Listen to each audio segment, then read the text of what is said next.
Hello and welcome to the Game Theory Podcast. I'm your host, Sam Vecenie. Today we're talking about an epic game one in Boston where the Celtics defeated the Indiana Pacers.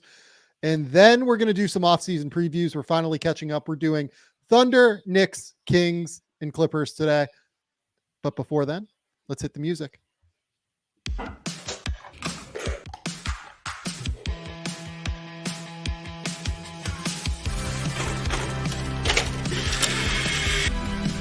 They do have a timeout. Decide not to use it. Way downtown. Bang! Bang! What is this going to be? Wow! Are you kidding me? Hello and welcome to the Game Theory Podcast. I'm your host, Sam Vecenie. Step and But if you watch the tape, what you will see completely orchestrated this game.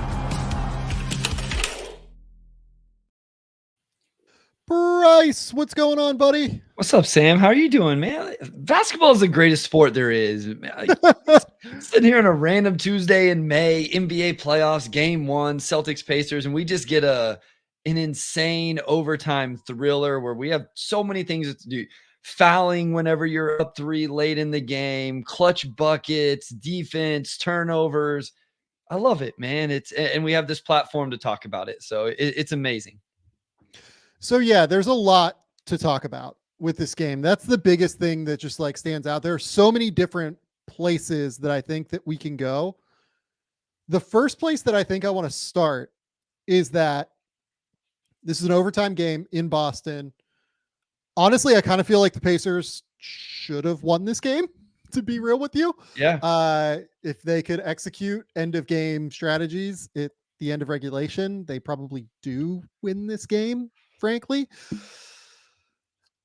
And yet, I feel like we continue on some level to just maybe we're overestimating Boston in some way. Maybe we're underestimating the fact that they keep winning these like kind of bullshitty games that they keep winning.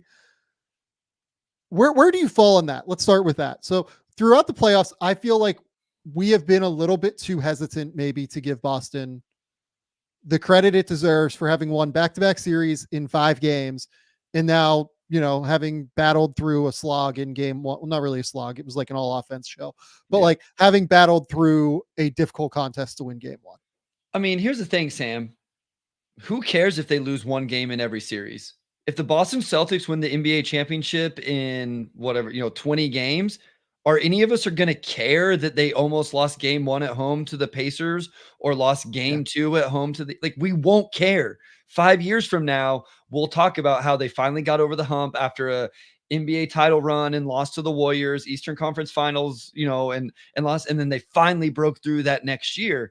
So I guess I thought about this the other day. Until they go down 2 games in a series, I just don't know that I care that much. Like they may lose game 2 to Indiana.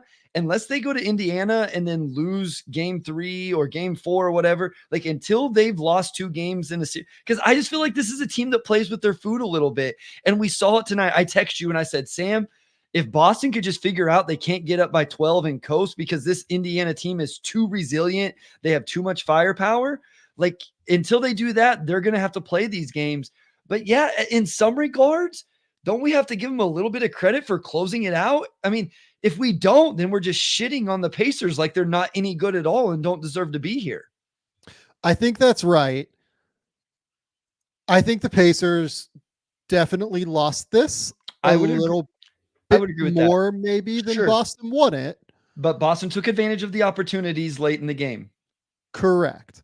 Boston absolutely took advantage of what was presented to it with a big Jaylen Brown 3 that we're going to break down, with a tremendous showing by Jason Tatum at the end of overtime, right? Where he makes those 3 enormous plays to be able to get 8 points on the board when both teams were really struggling to score, right? There are 2 kind of factors I want to talk about here first. So I know that Pacers fans will be disappointed maybe with the officiating, is a fair way to put it. Will be enormously frustrated with the officiating in some circles. They shoot 10 free throws tonight to Boston's 30 free throws. Boston ends up getting a 15-point advantage at the line. Based on the way this game was played, did you feel like that advantage was warranted or not? Because I think everybody sees free throw disparities and is automatically often just like, oh, like that's bullshit. There's no way a team should shoot 20 free throws more than another team, and misses the context of the game, right? Do you feel like this was a game where the Boston Celtics should have taken 20 more free throws than the Indiana Pacers? So I need to be transparent. I was recording a podcast during the first half. So it was off to the side of the pod. And then I got to lock in a little bit more in the second half. That wasn't a big theme for me as I watched the game. Like, it wasn't like, man, Boston's getting the calls every single time and Indiana's not. So maybe I need to go and rewatch it, but it wasn't something that stood out to me on my initial watch live. It felt a little bit strange to me, I guess I would say, because a big part of Indiana's strategy here is something that you and I talked about in our preview of the series that we did a couple days ago. The biggest advantage that the Pacers have is the front court, right? They have the ability to throw the ball down on the block to Siakam, to get a switch, throw the ball down on the block. Siakam is the one guy where it felt like maybe he could have gone to the line a little bit more. So I would love to watch his attempts, because as I was just looking through stats here as we were getting ready to start and the intro was going, I was like, dang, Siakam got no free throw attempts, none. It seems a little strange. It was a lot of post ups, yeah, too. Like, especially in the first half, like there were a lot of like bumpy. Now in the second half, though, Sam, I feel like he was ISOing to hit his mid-range jumper and wasn't attacking the rim as much. And so, like, that's the other thing. Yeah. Maybe it's just a weird anomaly where, okay, they got some good looks from the perimeter, or when they did attack, like some of their attacks to the rim that stand out to me, they just completely blew by Boston and got wide open attempts where Boston didn't even contest. Right. So there wasn't even a chance to foul them. And the other piece of this is too, I do think that Boston deserved to get to the line more in this game, point blank. I get it that people will, complain about the officials because people like to complain about the officials and not blame their star players. You know what I mean? If you're a fan of the Pacers, right? I did feel like they got to the line enough, but look, like the Pacers are not a team, or I felt like they got to the paint enough to draw more, but the Pacers as a team in general are not a team that draws a lot of fouls. Like, that's kind of the reality of who they are, right? They were 26th in free throw rate this year. They're more of a perimeter oriented basketball team. You would expect that Boston would end up with more free throws, especially when guys like Jaylen Brown and Jason Tatum are driving to the rim as much as they are. I will be interested to see, does Indiana adjust in any way? How do they kind of go about attacking these mismatches? Because that was the biggest thing that I took away from game one, is that Indiana is going to be able to create the mismatches that we thought that they would be able to without Porzingis on the court. The adjustment that they can make with Porzingis is the ability to throw Al Horford and Porzingis on the court, go super big with Brown and Tatum at the 2 and 3, and then have one of Drew and Derek on the court, and just like out physical and out muscle this Pacers team. But without Kristaps, they're missing that extra bit of size. And I thought that the bench unit for the Celtics particularly was like unplayable. Yeah. Like they like could not do anything. They really need another option in some way, shape, or form off the bench, it feels like to me. We talked about this, we talked about the Nuggets, depth and all of that. The Celtics were another team we talked about. I think Jayshawn Tate was a popular name we brought up throughout the season that maybe Boston could go try to acquire. And yeah, again, when you watch the game, when you look at the box score, Hauser only plays 9 minutes tonight. I vividly remember him getting attacked off the bounce a couple times in the game. Cornette 13. Pritchard got like hammered. To me, it felt like they were trying to run sets at him all the time just to try and get him switched on. Like it's going to be hard to play him more than like 10 minutes. And they played him play. 23 tonight. And I'm glad you brought up Kristaps because I wanted to talk about it as well. And this is just solely in the context of should Boston be quote unquote more dominating? Like they are missing a very key piece to what they are and what made them so dominant in the regular season. So I think it's a little bit unfair for us to say, hey, go be this dominant in a playoff series in the Eastern Conference Finals against a very pesky, kind of different team with the Pacers with their style. And like Kristaps, like we're not even going to account for that. Like we're not even going to bring it up that, hey, they're going to be a little less good, great, dominant, whatever phrase you want to, whatever word you want to use without a very important piece to all of that. So like, I'm not making excuses. I'm making excuses if you want this team, if you want it to look better or whatever, like then you have to add that context in there. Kristaps is an enormous chess piece for them as much as anything, because he is the guy that allows them to go big and small. Without him, Horford is really out there by himself. And by the way, like we talked about this in the little preview that we did, Al Horford has looked a little bit slow. He had that great possession at the end that we're actually going to look at, where he blocked, was it Nembhard, I believe, on a drive? Yes. Yep. But I felt like he looked a little slow. 3 of 12 from 3, 6 rebounds. Like he took 15 shots for this team. Imagine if those 15 shots go to Porzingis, and Horford's getting the minutes off the bench as opposed. And listen, Luke Kornet has played well at times. I'm not sure this is a great series for Luke Kornet, based off what Indiana is. So. Yeah, no, I agree. Do you want to talk about this end of game scenario? Because that's the thing that I'm like kind of intrigued by here. I've seen a lot of people say, like, I think JJ Redick even said on the broadcast, like that they needed to foul, right? So, yeah, I don't think it's egregious to not foul in this situation. Am I crazy there that thinking I think there's a conversation in this specific scenario to play it the way the Pacers played it. Like, well, okay, so here, here's the thing. I think you want to foul. I think that is like your strategy going into the possession. Agreed. I think it is. Boston not having a timeout makes this 100% a foul situation. I thought Boston still had a timeout, so that any counter to not fouling kind of goes out the window. I don't know when he's supposed to. When is he supposed to foul though? That's my question. Is when is he supposed to foul? I just want to call out this set. This set is so awesome.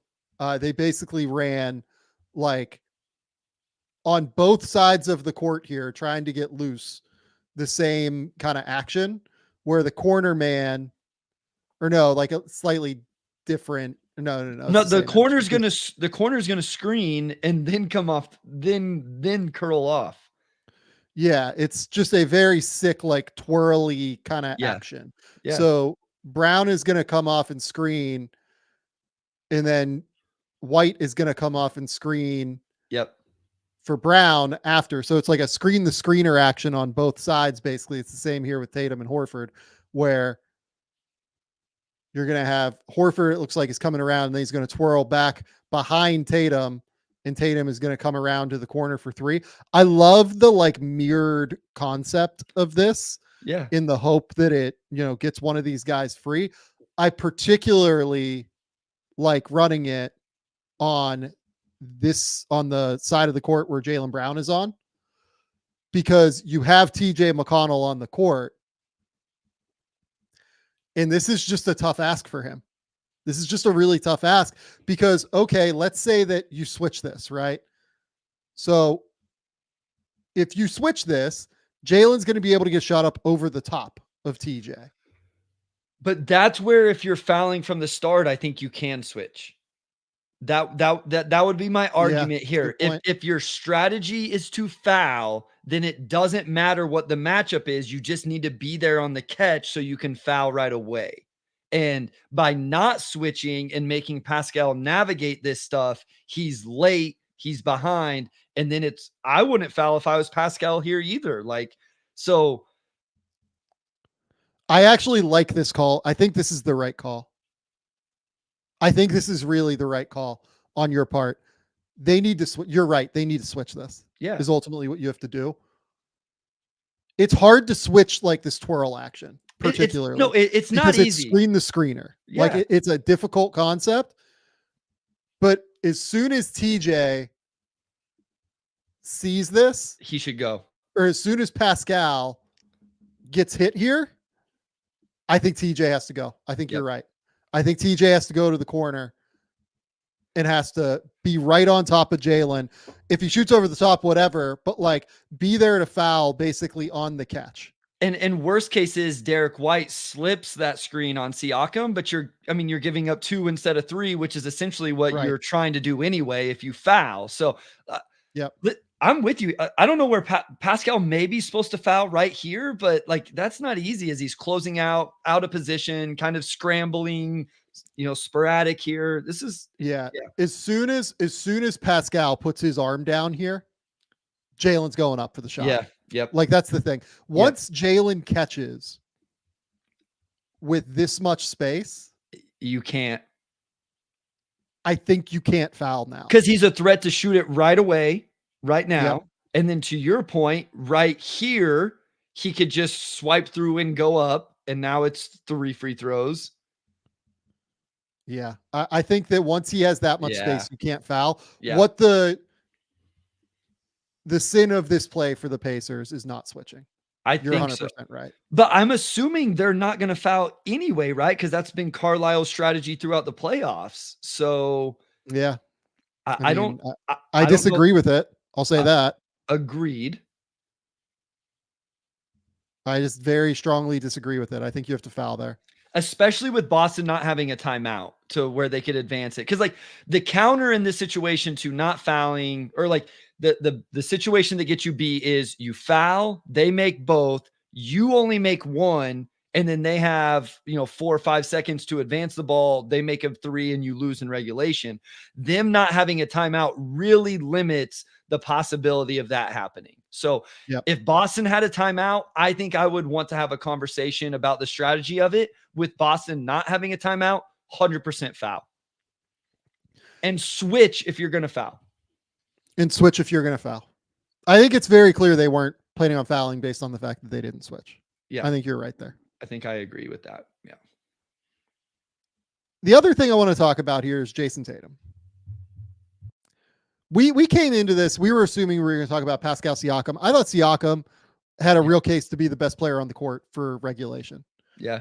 I thought the way he took advantage of mismatches, I thought his work on the glass, his loose ball play, his defensive play, like in some way, shape, or form in this game, using the defensive side of the court loosely, right?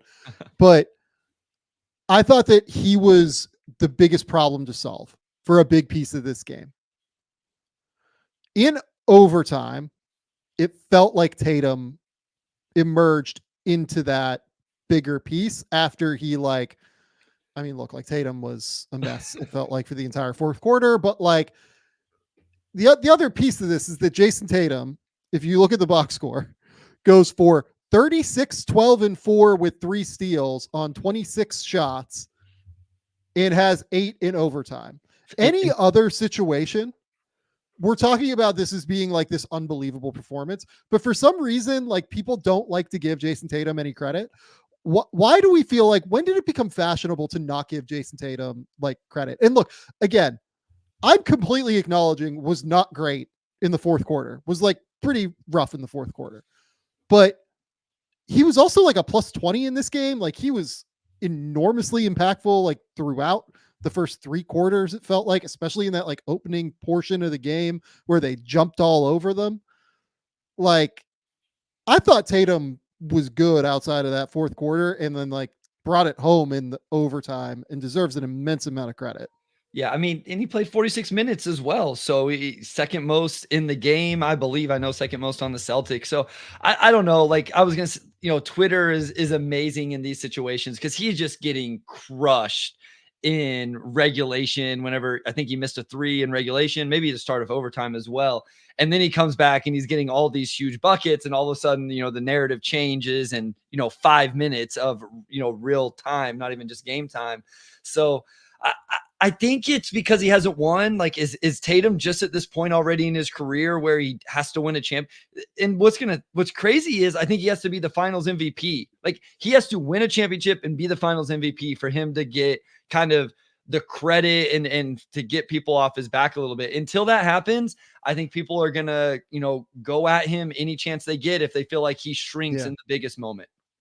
Yeah, it's probably right. I mean, people are gonna continue to think he's not the guy. And look, like Boston has had its end of game problems over the course of the last couple of years, basically since Missoula has been there. There have been end of game issues, right? But man,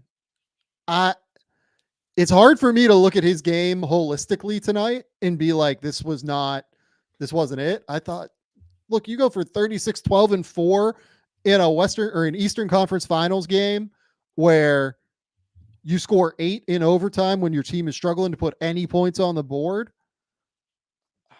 I don't know, man. Like, I get that the standard is high and like we want to try and like compare him to the elite of the elite. He's not Jokic. Like, that's okay. He's damn good though. And he had a critical, huge game tonight, I thought, in an incredibly important moment for the Boston Celtics. And I kind of want to run through these like few end of game scenarios here for Tatum, where this is the one where Nembhard catches and Horford's going to do a really good job cutting him off. This was probably Al's best defensive possession of the night. And it came, 2.5 minutes left in overtime, stays in front of Nembhard, blocks this shot. And then Tatum gets this run out. I mean, almost like lucky that Halliburton like doesn't get this foul call for like a clear path potentially. Yeah. That would have been an absolute catastrophe, but comes down, gets the foul drawn. I mean, I think that is a foul. I'd need to see it from another angle, but it looks like a foul to me. Next one, another killer defensive possession, right? Look at the way that Horford and Tatum like communicate this. You end up getting Tatum on Siakam, which was like not a great matchup for Boston throughout the night. It wasn't like a disastrous matchup, but it wasn't a great matchup. Siakam's going to drive here. They're going to try and, make it seem like we're going to get like an empty side ball screen with Halliburton coming up, trying to, get a switch with Holiday onto Siakam, which was definitely not a great matchup. It felt like to me for Indiana tonight or for Boston tonight.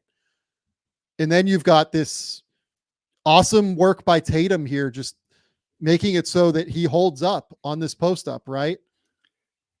Siakam ends up having to pick up the ball 16 feet from the rim. That's huge. Isn't this a matchup that Boston needs to go on Siakam? Like, do you feel like unless they're going bigger, like you say, whenever KP gets back and you put Horford on Siakam some, but I feel like Tatum has to take this matchup, right? And be successful with it.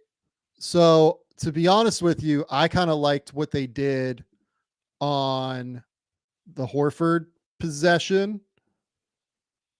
Or was it the Horford possession? No. It was the start of this possession. It was the way that they lined up at the start of this possession with 2 minutes, 19 seconds left, where it was Tatum on Turner and Horford on Siakam. Okay. Yeah. I liked that a little bit better because Turner is not as much of a threat to get posted. Sure.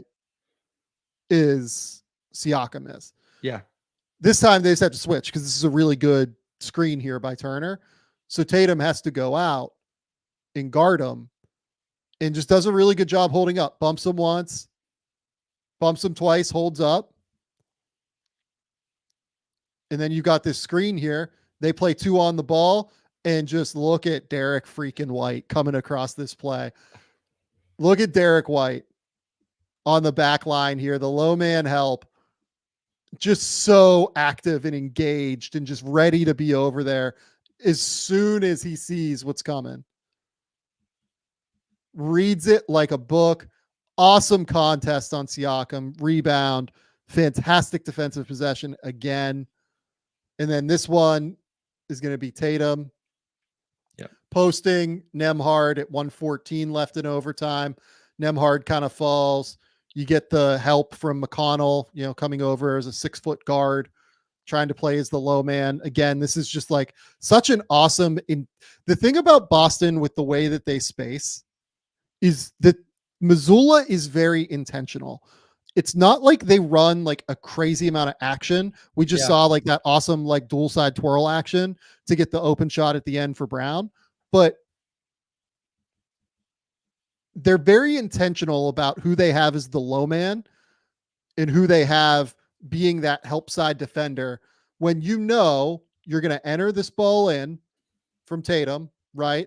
You're bringing this ball into Horford, and then you're having White screen, right? And you're probably trying to get a switch. They don't get it, but here, like they're probably trying to get Halliburton switched onto him too with this back screen.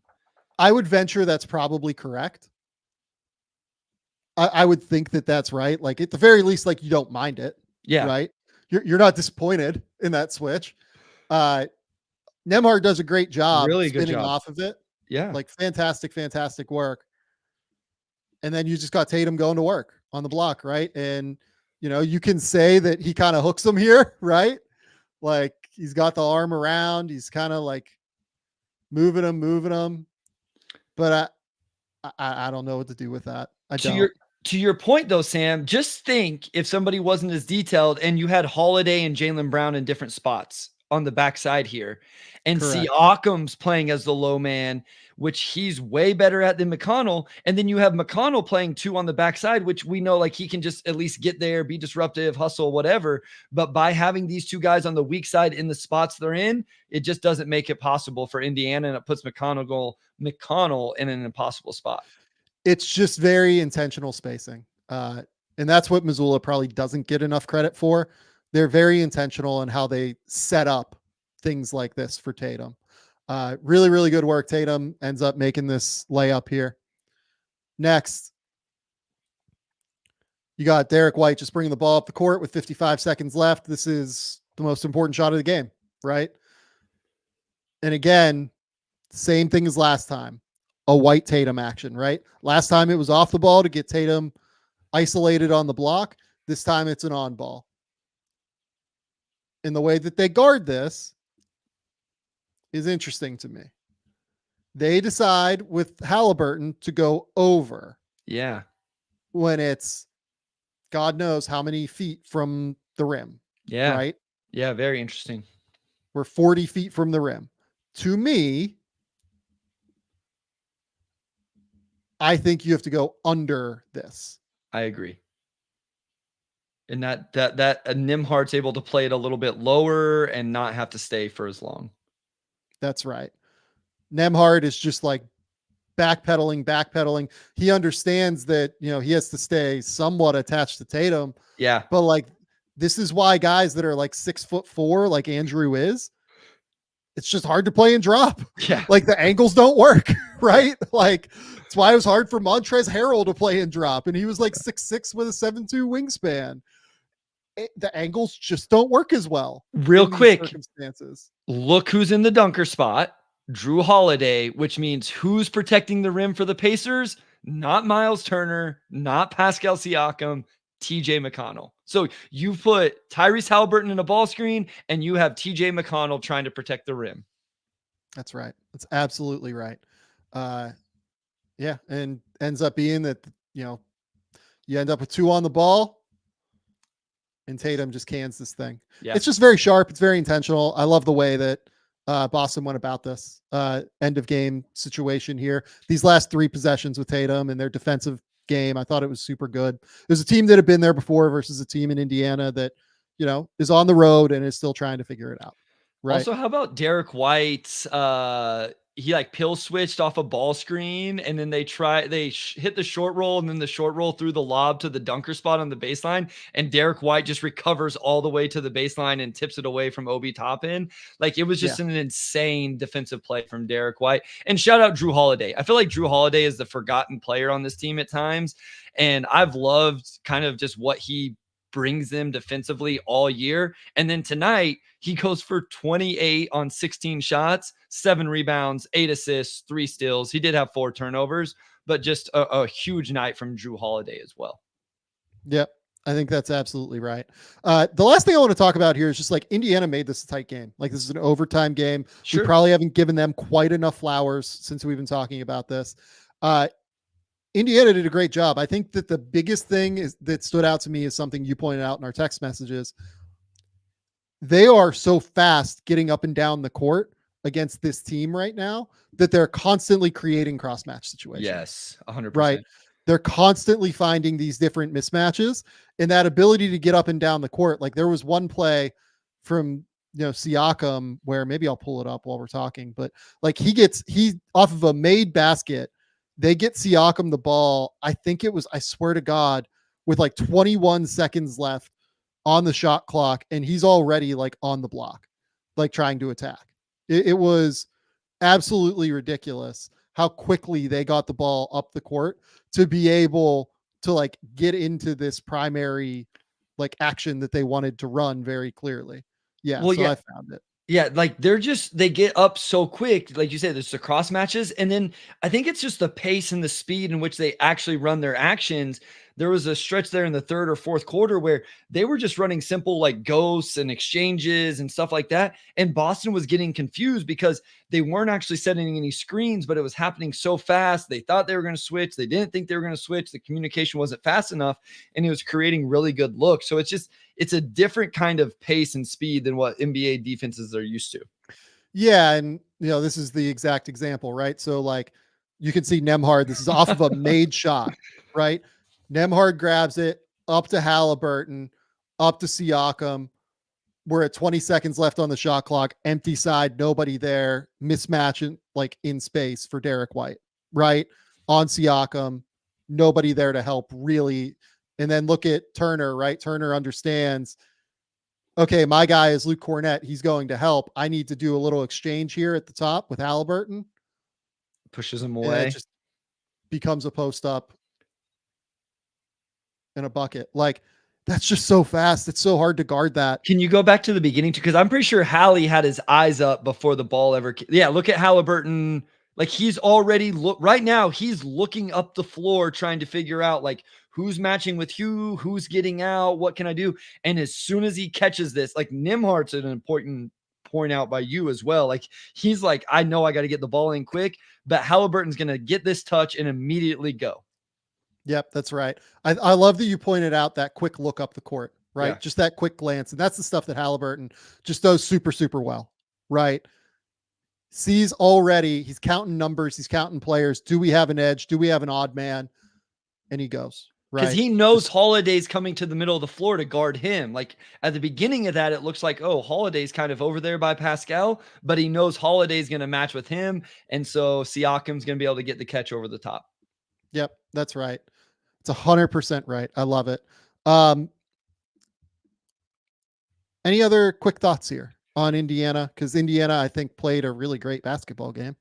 Yeah, no, I mean, I think they're going to make this super competitive. I don't know if I think it's going to go more than 5 games still, even after today, but I felt coming in, we talked about it, that, Boston may lose one at home. Indiana's really good at home. Like they could really make this a series.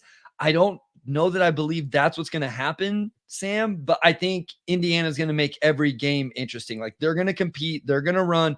I feel like Halliburton has found his legs, and that's what makes me really believe. Like he was pretty good tonight. 25 on 18 shots, 10 assists, 6 of 14 from 3.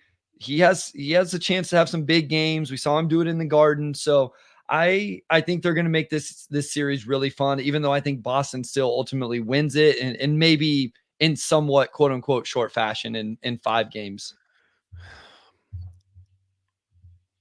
I think this is a longer series than you do. Good. Is where I'm at. I think this is a longer series than that. I think that Indiana has, because of Kristaps being out, Indiana has some mismatches that it can go to, and Indiana is 6-0 at home. Yeah, right now. Sure. The playoffs. Like it's clear that they have done a really good job making that home base a really tough environment to go into. So I think it's a little bit longer. I do think Boston wins. I said, on the BetMGM show, I said that I thought this was a 7-game series, and I thought that there's a chance that Indiana is a little bit more live than what people think. Ultimately, I would take Boston, but it's not I think that the line for this series, according to BetMGM, is like minus 1100 in favor of Boston.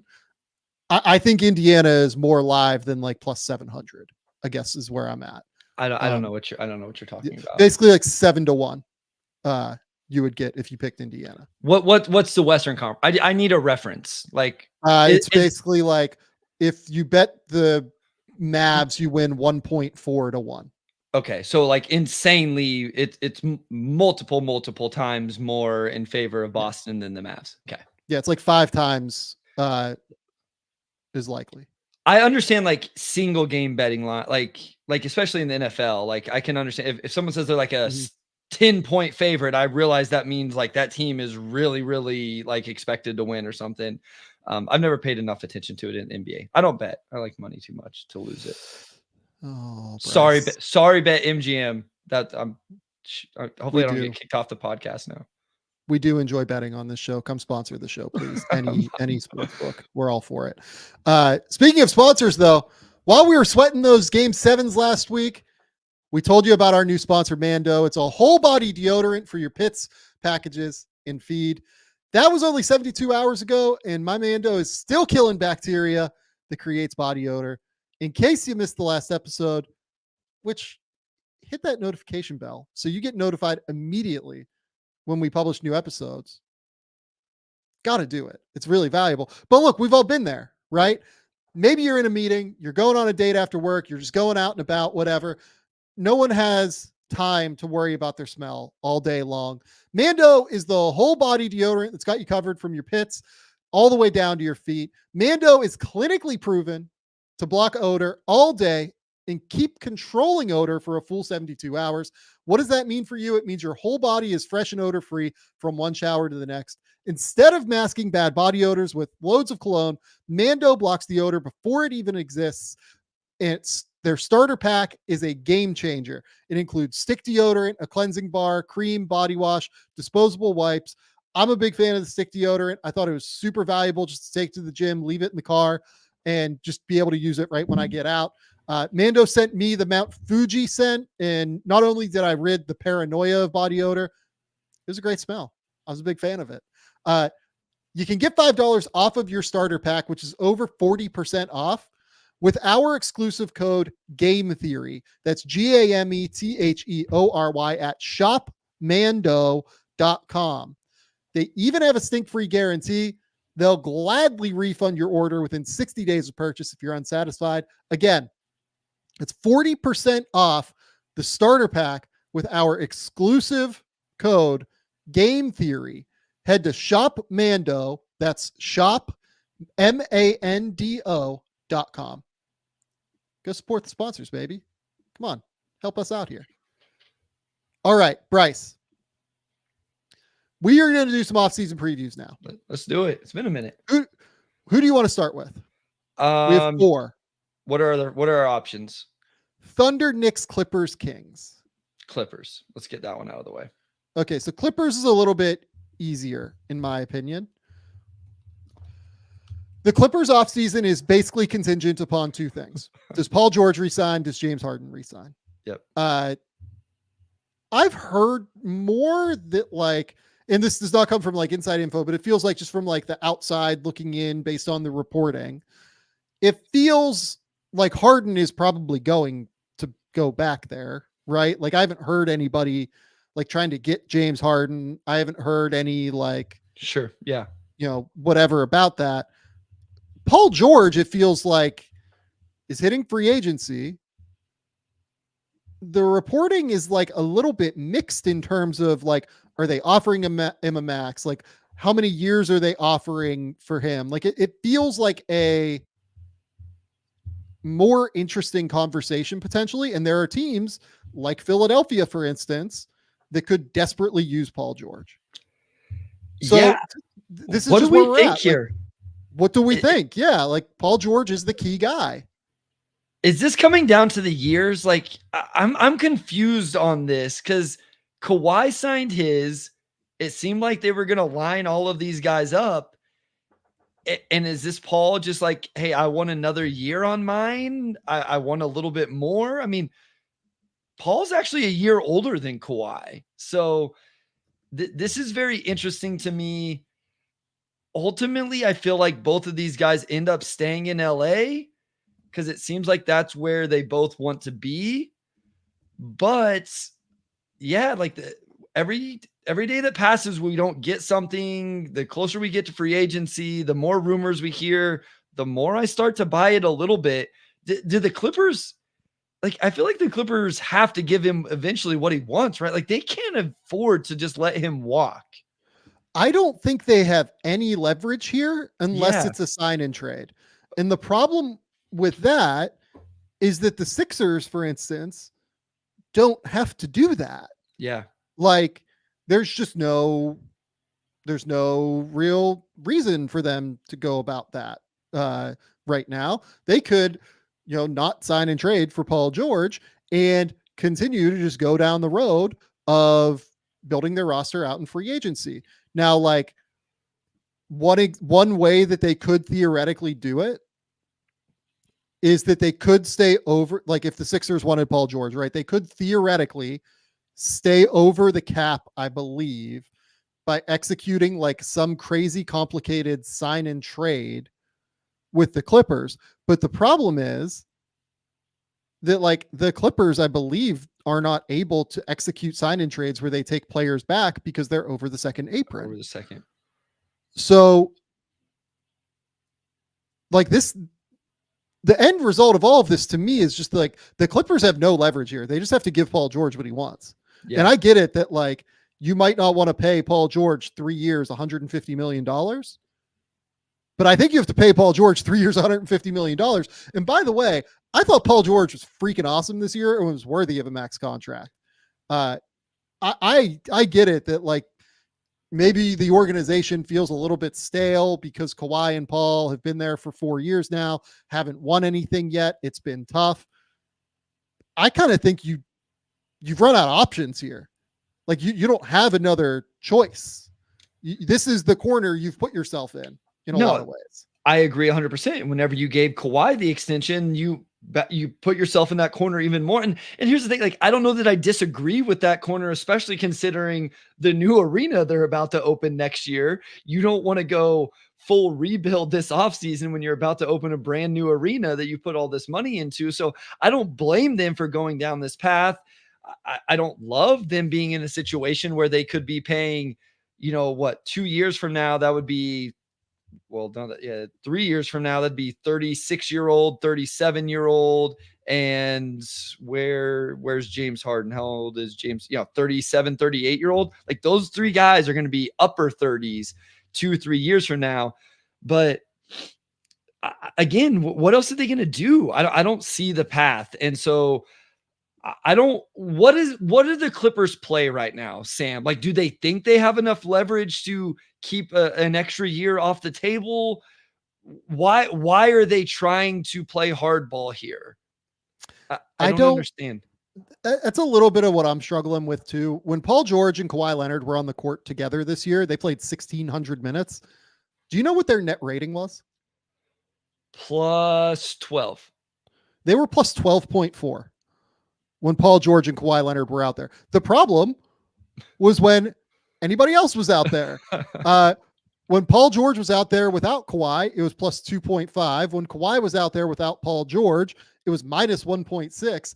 Do you know what it was in the 744 minutes they played without Paul George and without Kawhi Leonard? Negative 12. Negative 11 points per 100 possessions. The problem is not these two. Now, you could say that the problem is that you can't actually, like, build a roster without or while paying all of these guys, James included, right? Fair. But the Kawhi Paul George thing works. Yeah. And I think that given where your situation is, where you gave up as much as you did to go pair these two together, and you're still at like a relative draft pick deficit moving forward, they owe, I believe, Oklahoma City their pick in 2026. They owe Philadelphia their pick in 2028. And then they have, I think, a swap, like a bad pick swap in their favor. Like against their favor, I mean, where they'd get the worst of the 76ers pick in 2029. And then they had the swap next year as well with Oklahoma City. Yep. Where even if they're bad again next year, like Oklahoma City is going to be good. So you're fucked there. So like, I think you're in a place where you really need to just continue down this road. And that's the reality. And like, by the way, James Harden was good this year too. Like I thought James played really well, and getting another year of synergy between those three, if they can stay healthy, that's probably your best bet. Now, the next question to ask here is, before we go down the road of if Paul leaves, right? And I don't want to spend a crazy amount of time on that because I still think it's difficult to imagine, but let's do this a different way first. Okay. If Paul stays and if James stays, you have Norman Powell, 2 years, $40 million. You have Terrence Mann, 1 year, $11 million. You have Zubats, 1 year, $12 million. I thought Zubats was like a league average starting center this year and was freaking awesome. Yeah. Amir Coffey, 1 year, $4 million. Bones Highland, 1 year, $4 million. You have the Kobe White pick from last year, or Kobe Brown pick. Good Lord. From last year that, they didn't really get a lot out of him this year. And then you have Russell Westbrook at $4 million. I do think that this team is ripe for like some shakeups around those guys. Like if you could find a taker for Norman Powell, who by the way was like pretty good this year. Yeah. Like if you could find a way to maybe move like a Norman Powell for something else that's like a little bit, different, or maybe like multiple pieces in That's some what I was going way. to say. Could you turn his $20 million into two $10 million players in that way? Like that would be interesting to me. Yeah. And Norman Powell, for what it's worth, averaged 14 points in 26 minutes this year, shooting 49, 44, 83. Yeah. So like a perfect sixth man. If you could find a taker for that deal, it would be very important, I think, for them moving forward. I wonder, what do you think about an influx of energy of some sort? Like, I know this is a team that's ready to win, but there's also times, like I thought when Russell Westbrook came on the floor, you could see the energy change in those games. And so I wonder if they're a team that, do they need to maybe just take a chance on some young guys? Like you move Norman Powell for a couple of young guys that are going to come in with just a crazy amount of energy and enthusiasm and help you get through that 82 game slog of a regular season. And you hope they're there for you in the playoffs. Like, I don't know if I love that idea. I don't know if that fits well with the older group, but sometimes I didn't love the energy that they had all the time. And the fact that Russ it stood out so much. I wonder if maybe they don't have to be young guys, maybe just guys that play that way in general. But that's what I would look for is some guys that bring some juice off the bench. Yeah, I would agree with that. The other thing, though, is that those guys probably have to shoot because Zubats does not shoot. Sure. Right. And you need a backup center because Mason Plumlee is a free agent. The final thing I want to note here is Terrence Mann. Terrence Mann has a 1 year, $11 million deal, basically. Terrence Mann, to me, is the guy that you could move and like get real value for. Sure. I think that there are a number of teams, from Boston on through any contender that would adore having Terrence Mann on their team. The Clippers adore having Terrence Mann on their team for obvious reasons, because he's a really good basketball player. He is extension eligible this year. I would think that you can get a deal done with him extension wise. Like, I don't think he's so good as to where like you won't be able to find a number that makes sense. Yeah. Even with like what they're limited to. Sure.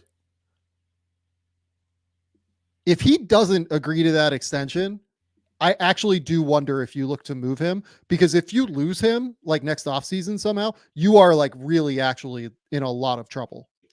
then. Yeah, that's like when, the Bruce Brown leaving Denver situation, right? Where like they Yeah. literally couldn't match what he was being offered on the open market, and you lose him for nothing. So that makes a little bit of sense to me. I would go down the path of trying to get him an extension, assuming him and his representation are being reasonable with it. If you're already in the second apron, like what's a little bit more for Steve Ballmer, but I think if it's reasonable, you try to do that. If not, I think what you're saying makes a little bit more sense. Maybe that's the piece that you move to try to shake things up. Okay, now like if Paul George does not resign, I don't know. I actually don't know what they do. Like, do you try and tear this down if Paul George leaves? So if he leaves, you just not re-sign James and you trade Kawhi? If Paul George was to leave, I think you might actually have to trade Kawhi at that point. Because like, here's the other thing. If Paul George leaves, like, I would assume James Harden will want to stay because James Harden like had a great year this year, and it's home. Like, that's the thing. It's home for all these guys. Yeah. Like, all three of these dudes are from LA. Like, to me, it just makes all the sense in the world for them to stay, which is why I don't want to spend a crazy amount of time on this. Yeah. I just say it like I said this on Twitter last night, freaking Gary Parrish. I say all this to say, if Paul George, and I love GP, like nobody has helped me more in my career. Like, I love Gary. I say this out of love, but I say this to say because of Gary. I wonder if he does not resign, if we do see like a full scale, like we might have to try and tear this down. But again, like you mentioned, they have a new arena with all these toilets coming in. Yeah. Steve Ballmer's pumped about the toilets. Can we really like rebuild this with all these toilets coming in? It's tough to sell tickets for a team that doesn't have a star at all. Then I wonder, I mean, they would have no mechanism to build the roster out still, right? Like, even if you said, all right, we're going to build around Kawhi and James, if Paul George walks, like, their salary cap situation still isn't in a place where they're really adding, I would assume that they're still not able to add real talent.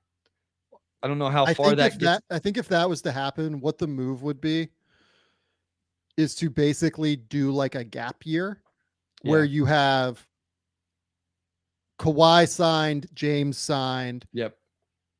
And then you try to move Norman Powell you have Kawhi signed, James signed. Let's assume James is like 40 million, like in that ballpark. That seems right to me. That's 90. You move Powell for like expiring deals after next season. Sure. And then you still try and extend Terrence Mann for like, 20 million, or, the number might be like 18 or whatever the number is. Right. So you're at 108 then, and you have max cap space going into a summer where the cap is projected at 155. I think that you'd probably just take a gap year if he was to leave, basically. Yeah. And go about it that way.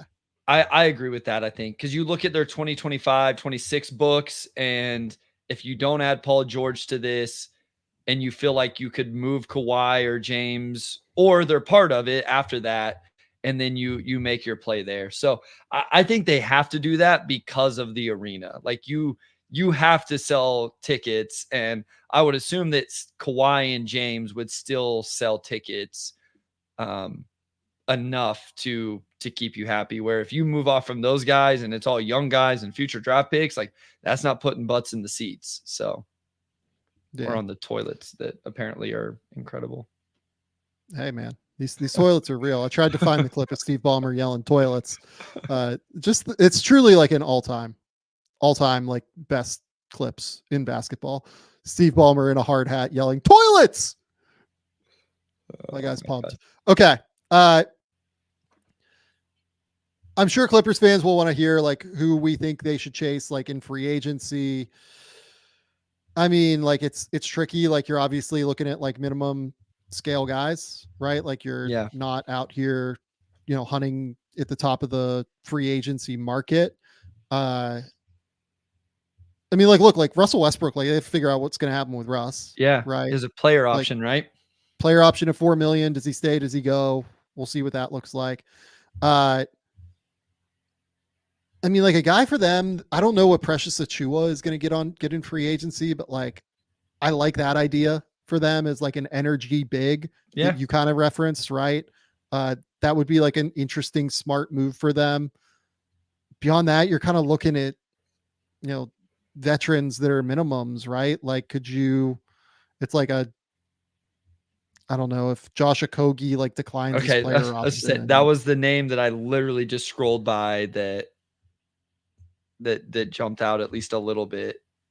Yeah, it's just really hard to find like guys that I think would be real, true, like difference makers. The Lakers, had to deal with this last offseason, right? Where they go out and they sign like Cam Reddish and Jackson Hayes and, Christian Wood, and none of those guys really made a difference.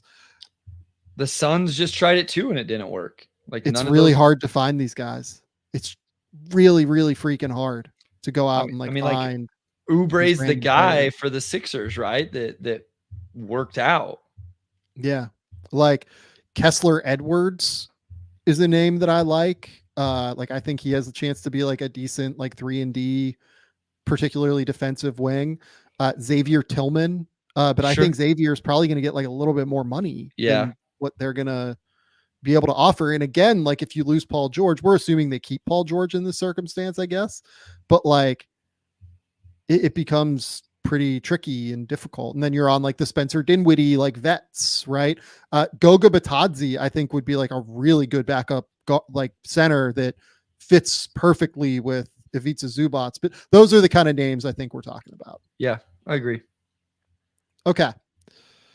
Let's do one of the more fun ones next. Let's do the Knicks. Okay. Next. Cool. The New York Knickerbockers.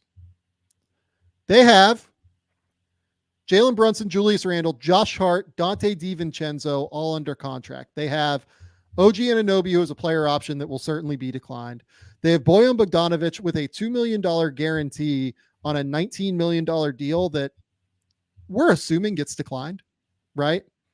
Unless they have a trade in place. Good point. They have Mitch Robb, Deuce McBride, Jericho Sims, all under contract for next year. The big names to know here are OG Anunoby and Isaiah Hartenstein. Yeah. There's just no way that Anunoby picks up that option. Having said that, it's going to be like a real dollar figure that they have to pay OG because I would imagine that like there was some sort of understanding that, when they made the trade for RJ Barrett and Emmanuel Quickley, that OG would be amenable to staying in New York. I'm guessing dollar figure wise that deal is probably in the ballpark of 4 years, like 140 million. Okay. Like right around like $35 million a year. I had 120 in my head whenever you started to say it. I'm notorious for being low on these type of deals. 140 is probably more realistic based on that and the cap going up. So that sounds right. The only question with the Anunoby deal, I think you have to pay him a large amount of money. Yeah. Is there a world where you can get injury protection in some way, shape, or form into this deal, given the fact that 2020, 2021, 43 games, 2021, 22, 48 games, 23, 67 games this year, 50 games, struggles to get through a full season is kind of the reality, right? Is there a world where you can get some protection there? I don't know. But like, Dirty Dancer brings up a really good point. Like if you try and do that, OG and like the 76ers are waiting. Yeah. Anunoby would like, they would like the Sixers would love to have OG Anunoby. I have no doubts about that. This is why cap space teams matter. It's for situations like this. Not like OG would never go play for the Pistons, but like they could at least threaten that he would go and just take the bag for, with Detroit, who can literally offer him the bag and would be incredible there. So, and this year it's an actual good team like the Sixers, who all of these guys can use as leverage to say, oh, you want to play around? Well, then I'll go play with Joel Embiid and Tyrese Maxey in Philadelphia. I believe that Ron Burgundy in the comments asked, what is OG's max number? It is 5 years, 244, 245, like somewhere in that ballpark. He's not going to get a full max from the Knicks. Like he's not going to get 50, but I do think that like the best point of comparison for him is probably like a Jaden McDaniels level contract. And Jaden McDaniels last year signed a 5 year, I believe it was $131 million contract guaranteed. I am assuming that they will end up topping the McDaniels deal. Yeah. That's my theory, is that this deal will be ahead of the McDaniels deal. And that's where it'll go. It'll be somewhere between 4 years, 140 and 4 years, 55, somewhere in that ballpark. Yeah. Next, and this is the more complicated one, Isaiah Hartenstein. Hartenstein is an unrestricted free agent, and the Knicks only have early bird rights on him. The biggest deal they can offer is in the vicinity of 4 years, 72 million. The number I have is 72. We'll see where that ends up, right? That's not going to get it done unless he wants to stay in New York, Sam. That's my thing. I believe he is worth more than that on this open market right now. Yeah. I strongly believe that he is worth something in the ballpark of $25 million a year on this market. There is a very real case that he is one of the 3 or 4 best actually like potentially gettable free agents. Malik Monk is up there, yeah. Apparently we might be considering Paul George up there at some point, but like, let's hold off on that.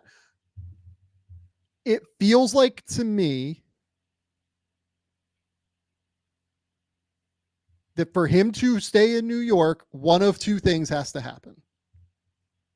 They have to do basically what Bobby Portis did. Yeah. Which is sign like a, 2 or a 1+1 deal where he gets, his bird rights back. He gets full bird rights after next season, and then they can pay him beyond what they pay him right now. Or he has to just want to stay in New York and he's willing to take $72 million or 70, whatever the number is. Yeah. And that's possible. Like, he seems incredibly happy in New York. He's found a niche. Like, he is, like, his girlfriend seems happy from looking at everything, like, on social media. Like, it seems like a possibility that this dude might just want to stay in New York so much that he's willing to take the money.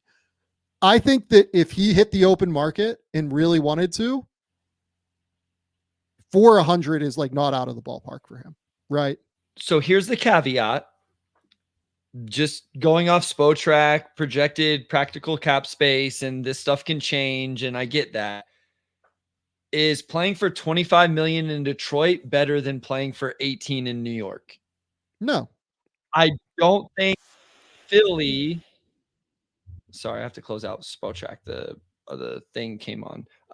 I don't think he wants to play for Philly, or I shouldn't say that. I don't think it makes as much sense in Philly. Not that he doesn't want to play for Philly. Let me pull that back up. Utah does that one make sense? Not with Kessler, probably. Oklahoma City. You can certainly make a case for it. I don't know if he's what they want, but you can certainly make a case for it. Orlando tried to sign him last time. I will note that. Like, Orlando was very much a player in the Isaiah Hartenstein sweepstakes last time. Interesting. We talk about them having good bigs, but I mean, there's an argument to upgrade, I guess. It doesn't make sense to me for either. Orlando to do it. Sometimes, though, you just like certain players Sure. and you decide, okay, maybe they think Isaiah Hartenstein is just way better than Wendell Carter.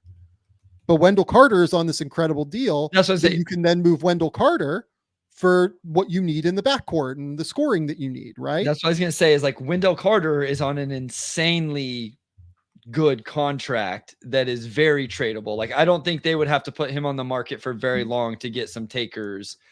4 years, 50 million. And is that, yeah, it's one of those descending contracts. Yes. And then it makes like $11 million next year. Like, it's a bonkers number. And then San Antonio, based on this, would have 21 million. So those are the teams.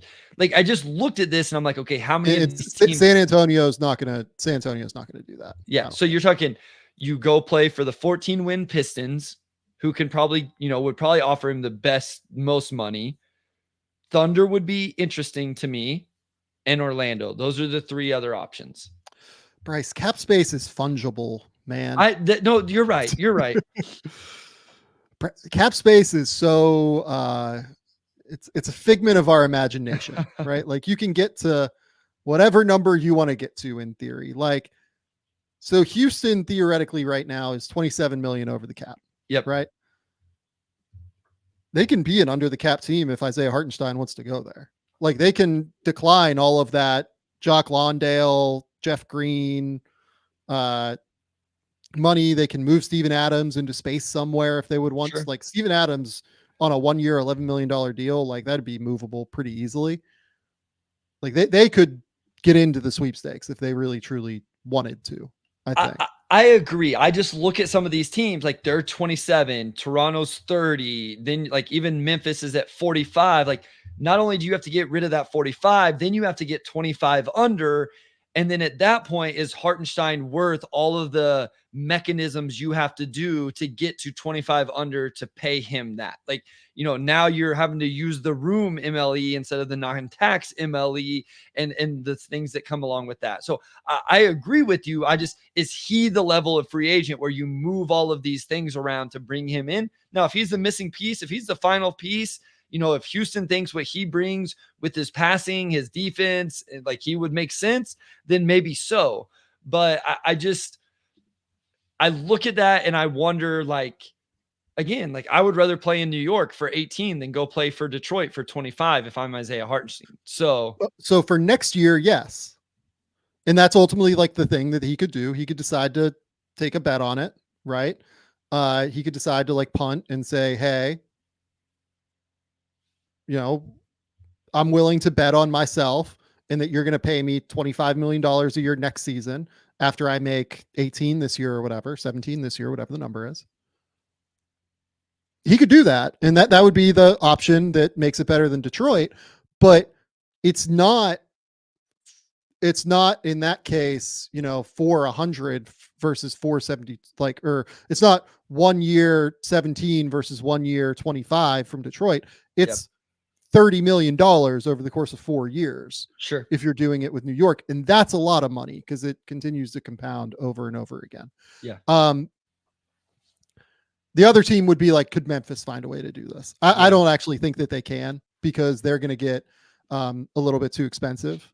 But yeah, like Oklahoma City and Orlando, and like if Detroit wanted to, Detroit can certainly get in the ball game. I'm skeptical Detroit will want to do it though. Yeah. Based on how much they like Jalen Duren. Yeah. Which I just made Bryce's night very sad. No comment. Move on. The next piece of it that's worth discussing is Jalen Brunson is eligible for a 4-year, $156 million extension. You absolutely do this if you're the Knicks. Like, no question asked. Why is Brunson doing this? Locking in money, like making sure that you are good to go for the rest of your life. I'm with you. Like, I don't know why he would do this unless it's just like, I love being here. I want to be here with Josh Hart. I want to be here with Dante. I want to like take The less other money numbers, for us to what? bring in my friends. Give us the other number. 5 years, 200. It's like basically right? the same. It's the same as what OG would be. It's like 5 years. It's a little bit more because it'd be the cap is a little bit higher. So it'd be like 5 years, like 270 or whatever. Yeah, like he shouldn't do that. He should not take this extension. Having said that, like I didn't think Julius Randle should take the money that he did at the time, and the Knicks figured out a way to do it. So I don't know. Maybe Jalen. Seriously, the vibes are incredible on this team. I'm like not ruling anything out at this point with the New York Knicks. Like they feel like a team that just loves being around each other, really cares for one another. Like maybe they just want to lock that in some way, shape, or form. And listen, I'm not here to tell anybody what to do with their money or how to make decisions like that. That seems like a lot. And yeah, but listen, there's something to be said for being happy, being on a team with an organization, teammates, all of that stuff, where you're happy to go to work every day, all of that. So I can sit here and say all of that, but if someone told me they would pay me more to go teach somewhere else that was on the same, level of this, I wouldn't do it, because I wake up every day happy to go to my job. And, I wouldn't, the comfortability of that and the lack of stress of that is meaningful. So I shouldn't sit here and say like, hey, if Jalen feels that way about New York, then do what he feels is best. And that's still a lot of money. So 100%. And look, like these things come from like credible, like the fact that he's considering this come from credible people like Steve Popper over at Newsday and Ian Begley at SNY. Like they are saying that like this is, on the table. Right. Yep. So I don't know. Like Steve Popper literally wrote like yesterday that all indications are he won't hold the team up now and that he's willing to sign a 4-year, $156 million contract. Okay. Look, he'll have made $200 million. How much more do you need? Truly though, like I've thought about that a lot with like these numbers, like going crazy and like ballooning in the way that they are. You do have a responsibility to your fellow players and to the playing group to take the most that you can, undeniably. But what's the fucking difference between 40 and 50 million per year? 10 million sounds like a lot to me, but no, I get your point. But when you can buy anything you want for $40 million a year for the rest of your life, he'll have made by the end of that deal. Jalen Brunson will have made 60 by the end of this year. Next year would be 60 plus 180, whatever, 240, like 181, basically 241. You can do whatever the hell you want for $241 million. That is $250 million. That's a lot of money. Like there's a difference between you and I having 10 million. There's not a substantial difference between 240 million and 250 million. And like if you're happy. And the other thing is, we're not talking about a player who's only made 10 million and the difference between making 10 million and making 20 million. We're talking about the difference between 241 million and 251 million, or whatever. And so no, you're listen, like as I grew up, I respect guys who make decisions for the team and all of that. Like we don't see it a whole lot. So it very much took me off guard. And it was the difference between the 4 years and the 5 years was just so much. So like the big thing that you'd be doing there is with Jalen, right? So he'll be at like 85 by the end of next year. Right. And then you're locked in at 275. So you're locked in at what would that be? Quick math, 360 or so. Right. Yep, that's right. If you do this extension now, we just said he'd be at 241. He'd be at 241 plus the next year because he'd be signing for that extra year. And if he's still a max guy by the end of that deal, which, I have questions about that, right? Like, sure. He'll be 28 next year. Like, it's a real question if he'd be worth that by the end. He'd be at basically, he'd have a chance to get it from 370 or whatever the number was we said to 300 or 360, 350, whatever the number was to 300 difference. I don't know, man. Like if I was him, like I would get it. Like I would, if you're as happy as you are, you get to play with like one of your best friends in the world and Josh Hart. Like you get to play with Dante, you've been with forever. Like you seem like you really love being there. I'm cool, man. Like sounds good. Yeah. But we'll see what it looks like. He was just, fifth or sixth in the MVP race. So last two things worth bringing up. Bojan gives them the ability to kind of go out and find trades. Yeah. Right. Plus all their draft picks. That they have many of. Julius Randle also gives them the ability to go out and hunt max guys. Yeah. I am intrigued to see what they do with Randle this year. Randle is extension eligible. He can sign like a fairly large deal. I forget what the number is off the top of my head. I think it's like a little bit more than what Brunson's is. He is a multi-time All-NBA player with the New York Knicks. I would imagine that there is some sort of feeling there on his part that he should get it like the max number on his extension, right? Yeah, I mean, we talked about this last episode whenever we got into kind of the Thunder offseason plan, and we threw this out and hashed it out a little bit. I think we both are in the same boat that we think Julius Randle's a pretty good basketball player. So yeah. Would you rather keep him on this deal, this 2-year, $63 million deal, and play it out for another year? Or would you rather extend him now?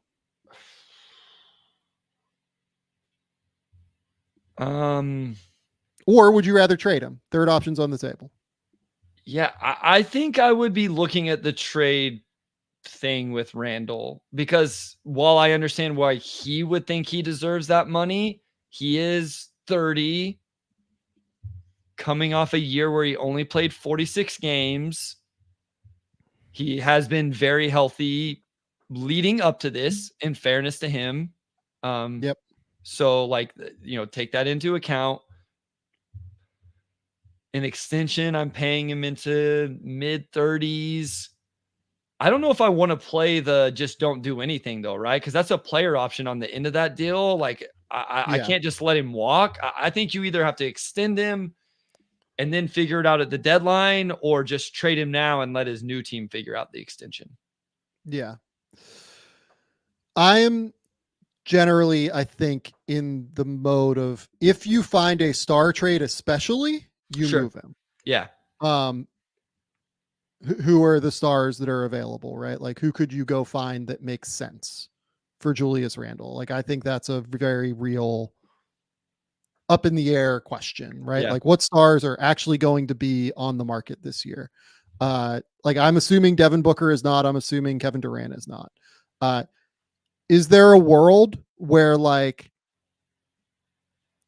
Paul George wants to come to the Knicks and there's like a sign and trade potential for Randle, but like, again, I believe that they can't acquire players in a sign and trade. If I'm right on that, I forget the cap mechanics on that, to be honest. But so like that would be bizarre in some way. I mean, like who's available is the real question. Like what actual star level player? Kyrie's not coming available. Luka's not coming available. Like LeBron in theory is a free agent, and you could like have LeBron opt into his deal. That's the way you could do it with Paul George. That's what my brain isn't thinking right now. You could have Paul George opt in for a trade. Yeah. If you would want to do that with the Knicks. Brandon Ingram's not that much of an upgrade. Not to me. The name that comes up a lot is Mikal Bridges because of the Villanova connection. Yeah. I understand why that comes up. I do. I don't think they are a Mikal Bridges away from the title.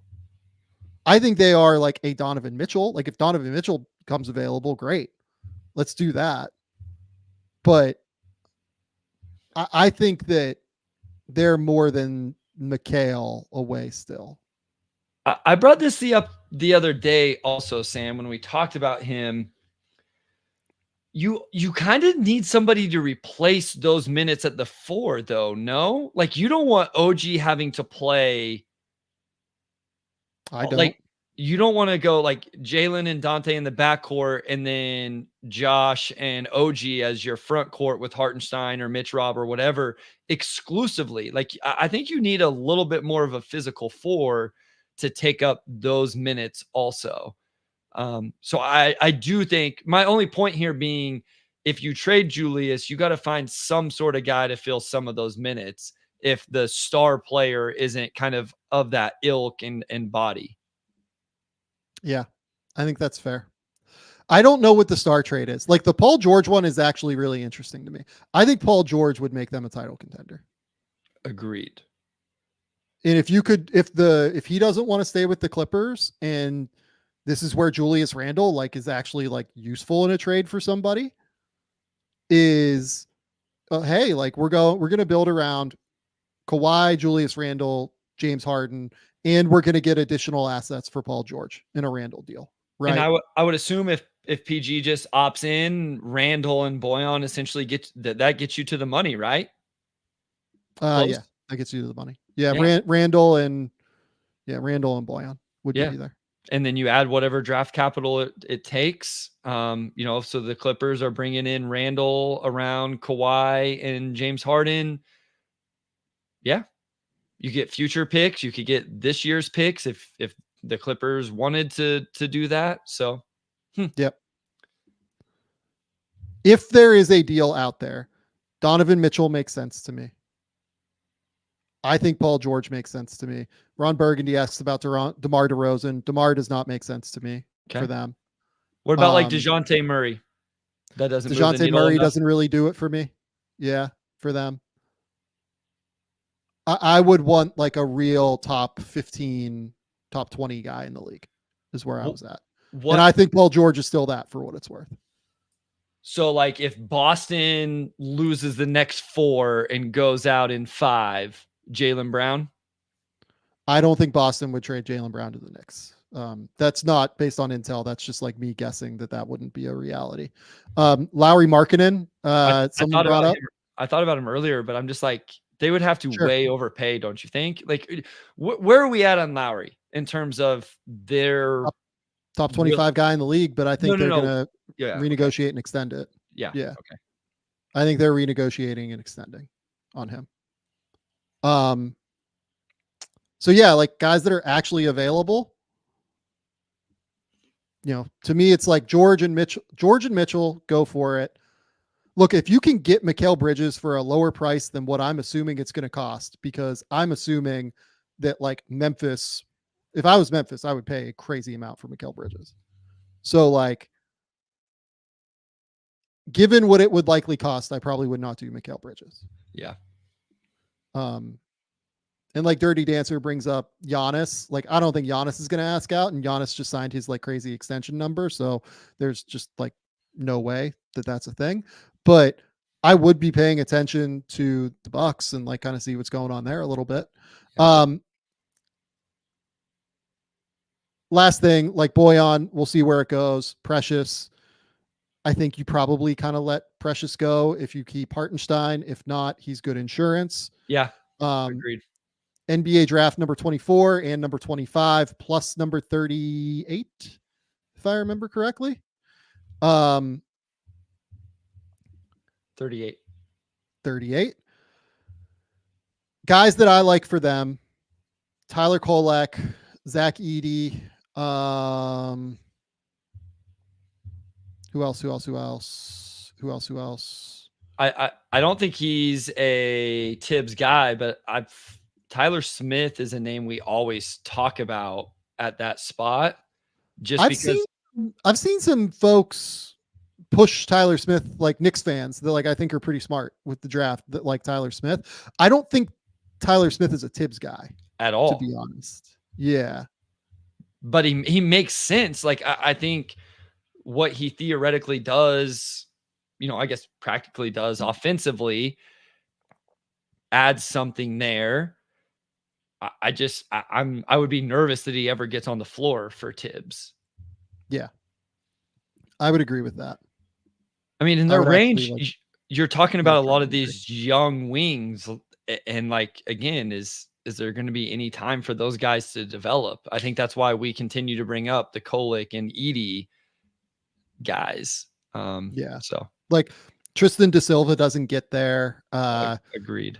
Eve Missy is like an interesting project for them if they were to lose Hartenstein, but maybe not. Like Deron Holmes is an interesting guy for them if they were to lose Hartenstein. People bring up Ryan Dunn for them. Antonio Reeves is kind of an interesting name for them for me. Okay. Might be able to do it at 38, but just like a lights out shooter. Like go get like a monster shooter who can go like replace what you thought you were getting in Burks and Boyan. Yeah. Right. Yeah. Dirty Dancer brings up, if it was the Knicks, I'd rather it be somebody like Bub Carrington. Bub Carrington ain't getting to 24. I feel confident that Bub Carrington is not getting to 24. What about like Jalen Tyson? I know I'm a little higher on him than you are, but not a Nixie guy to me, not like a Tibbs guy to me, just because of the lack of defense. Jamal Shed seems like a Tibbs guy, but you have Deuce McBride already. Like I would want more of an offensive. If I'm going backcourt, I would want more of an offensive threat, I think. Yeah. Okay.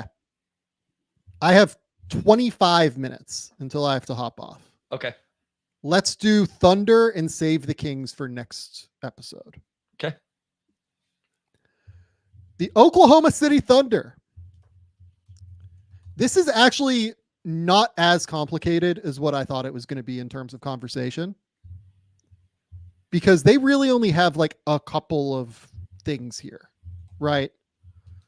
Shai Gilgeous-Alexander, Jalen Williams, Chet Holmgren, Cason Wallace, Lou Dort, that's their core to me. Then they have Kenrich Williams, Isaiah Joe, Aaron Wiggins, Jalen Williams. Ousmane Dieng as well is in the mix here. And then like Lindy Waters, seems like a great culture guy to have around. They have number 12 in the draft this year. They have a ton of future picks. I believe they have 5 future picks forthcoming, plus all of their own picks. And a bunch of swaps. They have Josh Giddey, he's a restricted free agent and he's extension eligible this summer. Let's start here. We talked about this last episode. If you were building for the future with Oklahoma City while also trying to prioritize the now, what is the player type that you're looking for to complement Shai, Jalen, Chet, and Cason and Lou? And how aggressive are you getting in prioritizing now versus later? So I think I'm getting more aggressive this offseason than I would have said 6 months ago. And something you've talked about recently, and then listening to podcasts and just thinking about some of these things, when you have a chance, you have to go for it. And I do not care how I realize the West is going to be loaded, but the idea that you are sure that this thing is going to last for 10 years, I don't think that that's something you can bank on. And so my thing is, I think they're going to be good enough right now. We just saw it play out. So if you can go find a physical front court player that at least does a little bit of dribble, pass, and shoot to play with those guys, I would aggressively attack that player, add him to this roster, move off Josh Giddey, and I would go for it. And listen, like, you have a ton of flexibility still. So if it's wrong, like they traded for Gordon Hayward, and like we continue to bring this up. Nobody even cares about what they gave up in the trade. Like, they have so many assets. Like, it's okay that they made a mistake with that one, but I wouldn't play around with this. And I know you can say internal growth and all of that stuff. I would be aggressive this offseason if I was Sam Presti. I would also be aggressive this offseason. The name that I brought up on the last episode was Julius Randle. Yeah. Right. Julius Randle to me ticks a lot of boxes playing next to Chet. allows you to kind of have that flexibility to go big and small. You can play him at the 5 if Chet has foul trouble. You can play him. You can play Chet with like the Jalen Williams at the 4 lineups if necessary, right? He's the kind of like chess piece that I really like for them. And I like that he does only have 1 year left on his deal. Like maybe he wouldn't be super happy there, but his contract to me like dovetails nicely with when you have to start paying the Oklahoma City guys, basically. Yeah. I agree with you that it's a 4, not a position locked 5. It can be like a combo 4-5. 100. I would like that even more if possible. It can't be a position locked 5. Like I've seen people mention like Zach Edey for them. I don't think that really works. And I don't think it's what their strategy has been during this build, where the goal is like dribble, pass, shoot across the court. That's the other thing I like about Randall. Dribble, pass, shoot like everywhere. Right. Yeah. So, Dirty Dancer brings up like kind of my idea here of, is there a world where you could use the Thunder and the Nets to maybe do like, I just said like Mikhail to the Knicks, like isn't something that I'm like super high on, but if you could combine like, getting assets from the Thunder to send to the Nets, it's draft capital, and like sending a couple picks to the Nets on your own, that feels more interesting to me. Yeah. So my next kind of player type, it's hard to find like the player type that works for them that's actually going to be like available. Lowry is the perfect name for them. Mm-hmm. Lowry is like the ideal guy for them. Yes. But again, as we said in the Knicks thing, I do not think Lowry Markkanen is going to be available this summer. I think they're going to renegotiate and extend him. They need to find like their Aaron Gordon-y kind of player to me, though. Like that's their next piece of the puzzle. They need to find the like move piece or the physical, guy who can come in and like really be aggressive and kind of give them that rebounding edge more than anything. Like they need to rebound. They played small in the playoffs. Like they need to be able to have somebody with more size in the front court above all to me. And those players aren't easy to find. Like I've continued to search and like, if you guys see me looking down, I'm scrolling the 30 teams in the NBA and just going through their rosters in my head and going, who are those guys, whether they're available or not, just like who is the guy that fits into the mold and is the player that we're talking about. And I can't come up with any others that I feel like really make a ton of sense and would be even reasonably available. Yeah. I've seen them connected with like Jared Allen and Nick Claxton, like in theory, right? Like that doesn't really line up to me. Doesn't really just like make sense across the board. We brought up Denny time, like Denny, sure, great, but I don't think the idea with like Jared Allen, him and Chet play together. Is that the idea? I think so, and I don't love that either. Yeah, I think that's the plan, and I'm not a fan of that. Like to me, like Michael Porter Jr. is like not as aggressive as you'd want on the glass. And like, I think we'll talk about this when we do Denver, but like, I think Denver is going to like run this back like for the most part. Yeah, I think so also. That's a guess. Like we'll talk about Denver later, but yeah, you need like an aggressive rebounder in some way, shape or form who can like help you,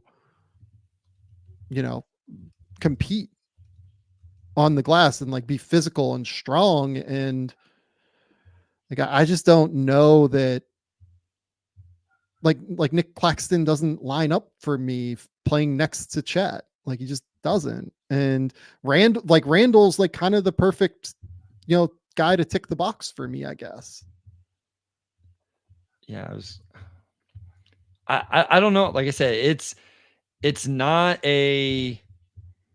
I was just gonna look at like defensive rebounding leaders in the NBA this year and see if there were, names that, because like, I mean, like another name I've gotten is like Isaiah Stewart or so Wendell Carter. okay, Like so those guys that can like space, like dribble, pass, shoot, bigger, smaller bigs, let's call them. okay, so I didn't want to say Isaiah Stewart because I'm the Pistons guy and I don't like to bring Pistons into the podcast when I don't have to. Isaiah Stewart is in theory what we're talking about, but I don't think Stu is dribble, pass, shoot enough to fit in with the Thunder. I agree with that. And I think he could work as a 4-man better with Chet than like what Detroit's tried, because none of their bigs can do anything skill wise. So his lack of skill really shows up. Next to Chet, he does all the things you would want. And I've always said, I think Stewart is a playoff third big. I don't think he's the guy in a starting lineup. He just, the shot has come around, but I don't think he can really put it on the deck and pass it the way you would want. So like I look at like Bobby Portis as a name, like just as I look at defensive rebounding leaders, from this season, he shoots it a little bit. It's kind of interesting. Yeah. What do you think about? Well, sorry, this is just playoffs. Let me correct. No, that's not. It's not like a bad name to me. It's not. It's not a bad name at all. Bobby Portis. He makes up for things defensively. Where does that? Where we've talked about the Bucks trading Portis in their preview too. Yeah. So is there what on this roster is enticing for them? Does Giddey make sense in Milwaukee in some capacity? Not unless they're like completely rejumping this thing, and I don't really see that. Isaiah Derek Reynolds brought up Tristan da Silva. I'll say this: I love Tristan. The one thing he doesn't really do is defensive rebound. And not the most physical play. Not the most if you ask me for Tristan da Silva's two biggest knocks, it would be physicality and defensive rebounding. So a name that people have brought up, like Alex Currett in the comments brings up John Collins. I've brought up John Collins before. Okay. I am skeptical that they would want to pay John Collins $26 million a year, which is what he has left for the next 3 years, basically. I don't think that they would find that valuable if you made me bet. Yeah.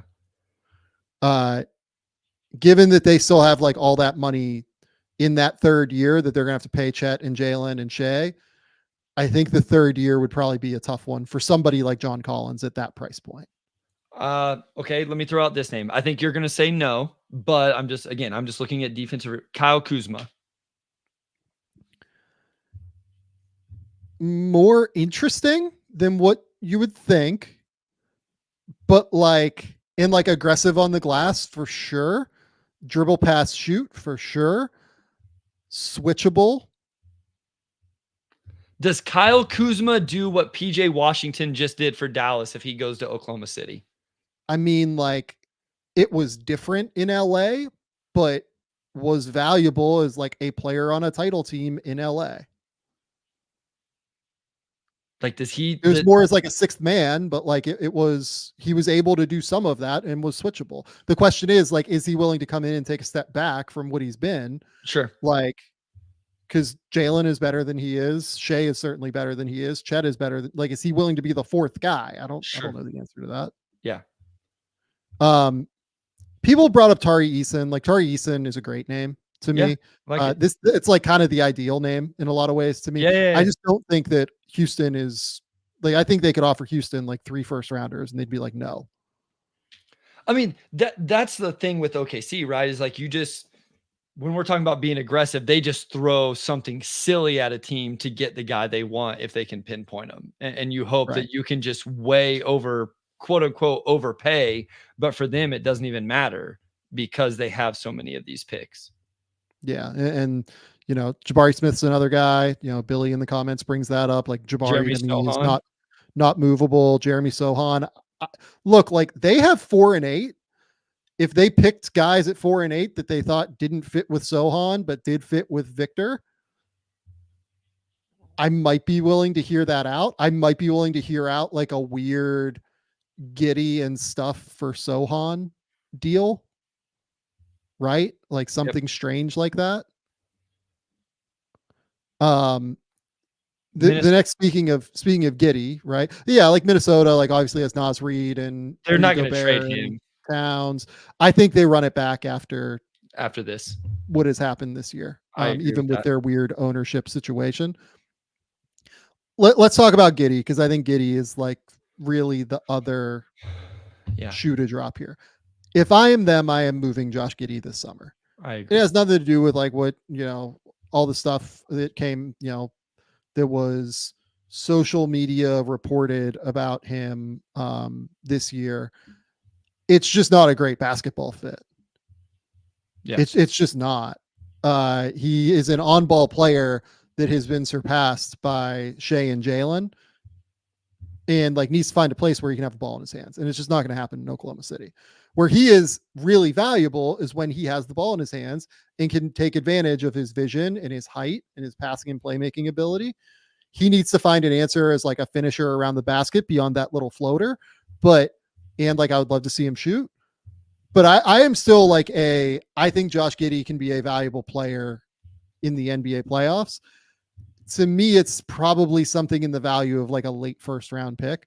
Like if I'm Utah, I am absolutely like doing number 28 or whatever they have for Josh Giddey.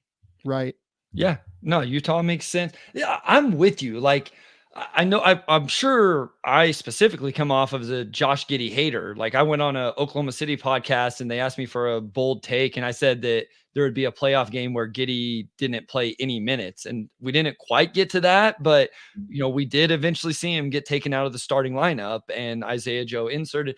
I think like he's probably not good enough to be a primary guy on a really, really good team, but I think there's limited, but there's some role, some space for him in the NBA to be a contributor. He just kind of figured that out. And I think we agree. It's not in Oklahoma City.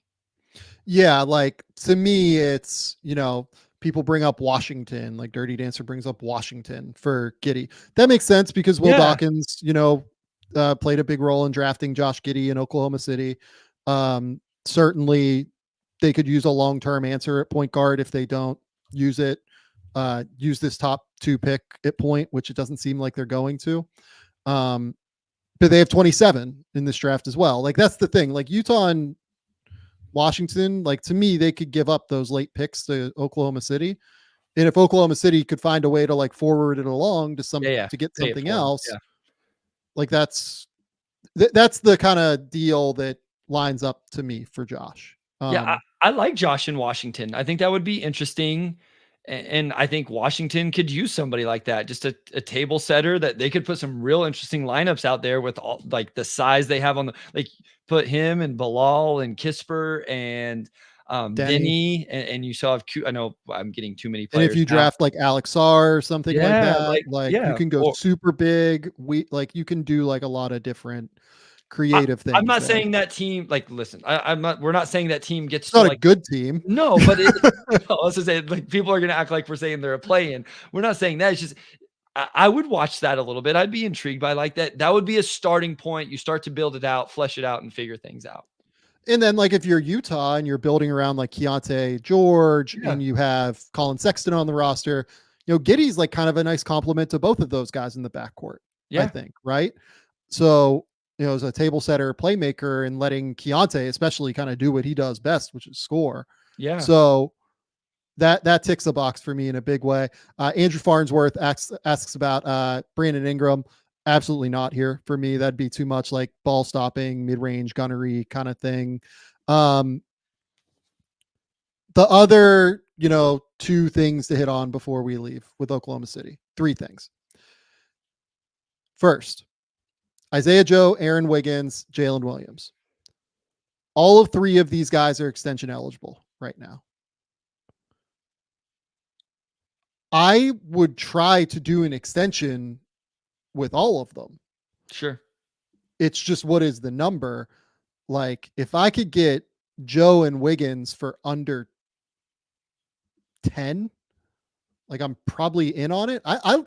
Do you like Aaron Wiggins like I do? Like I think Aaron Wiggins is like pretty good. No, I think he's a good player. Yeah, I mean, I would prioritize Isaiah Joe above all three of these guys, but like I've just been on the Isaiah Joe bandwagon for a while now. So, but that doesn't mean I wouldn't prioritize Aaron Wiggins. I think all three of these guys are good players that make a lot of sense for this specific team and organization and how they want to play. So, yeah, I mean, I'm with you there. Yeah, like Aaron Wiggins to me strikes me as like next summer's Najee Marshall. No, that's what I'm saying. Like, I do look at I look at like a team, like how could the Pistons get Aaron Wiggins? Like, how could they finagle this to get him on their team? You know, like that's, and because I think he's good. Yeah. My And question, by like next summer's Najee Marshall, by that I mean like guy who just like it's a struggle to get him on the court because your team yes, has so many wings, but like is actually good at basketball and like can find, you know, it's like hard to find. So with Wiggins, the thing is that, you know, with Wiggins and Joe specifically, they have the ability to like decline a team option and put them into restricted free agency this summer, or they can take like the $1 million thing this year and like extend off of that. Like there are a lot of different things that they can do. But if you choose to like decline the option in some way this year and make them restricted,